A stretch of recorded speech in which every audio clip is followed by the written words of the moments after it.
Here's one we did earlier. Tehran showcasing how it's turned a shipping lane into a marina. Iranian TV broadcasting tankers halted in the Straits of Hormuz as radio traffic emerges of an Indian tanker attacked yesterday by Iranian forces. Sepa Navy, this is Motor Engelston Marheder. You gave me clearance to go. My name second on your list. You gave me clearance to go. You are fighting now. Let me turn back. That action causing Trump to repeat his previous threat to Iran to bow to his peace demands. If they don't, the United States is going to knock out every single power plant and every single bridge in Iran. No more Mr. Nice Guy. An old threat, of course, so far an empty one. It would also likely be a war crime of enormous proportions.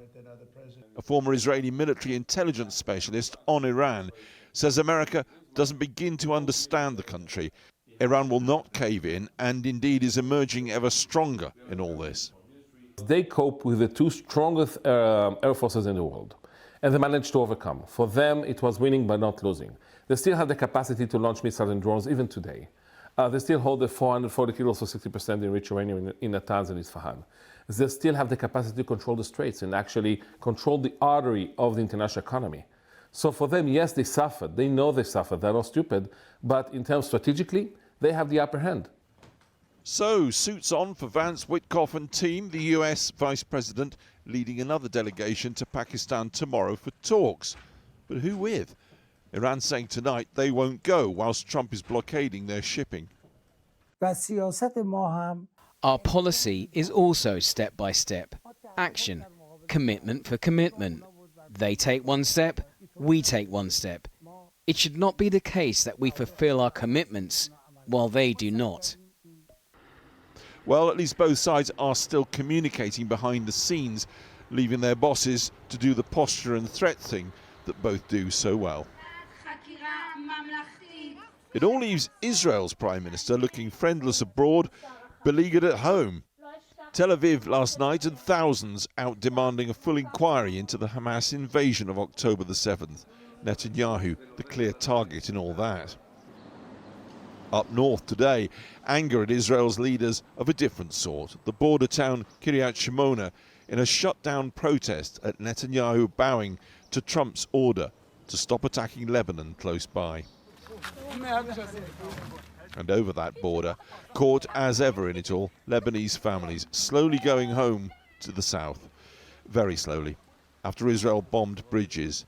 And what will they find when they get home? A house or a pile of rubble? Yes, the Iranians then announced in the last hour they're not going to those talks. Fed up, they say, and indicate with the mixed messaging they see coming from the White House and President Trump. Well, when you look at it, President Trump has tried violent and abusive language to persuade the Iranians the deal. Didn't work. He's tried to compliment them. Didn't work. He's tried to threaten what certainly looked like an out-and-out genocide. It didn't work. He's tried today to threaten what certainly appears in the minds of many to constitute a war crime if it happened. It did not work. Then step back. This isn't really primarily about Iran, Straits of Hormuz, their search for a bomb. It's about the Palestinian question. And on that, we've seen the Israeli state with its American ally get involved in serious conflict in not one, not two, not three, but 4 regions. 5 if you include the West Bank. Why? To destroy Hamas. They've failed. To destroy Hezbollah. They failed. And to destroy the Iranian regime. They have failed. That regime in Tehran, yes, is violent and it is repressive. But tonight, with all that, you understand why they're perhaps thinking they've got quite a lot in the tank when it comes to resilience, patience and resolve.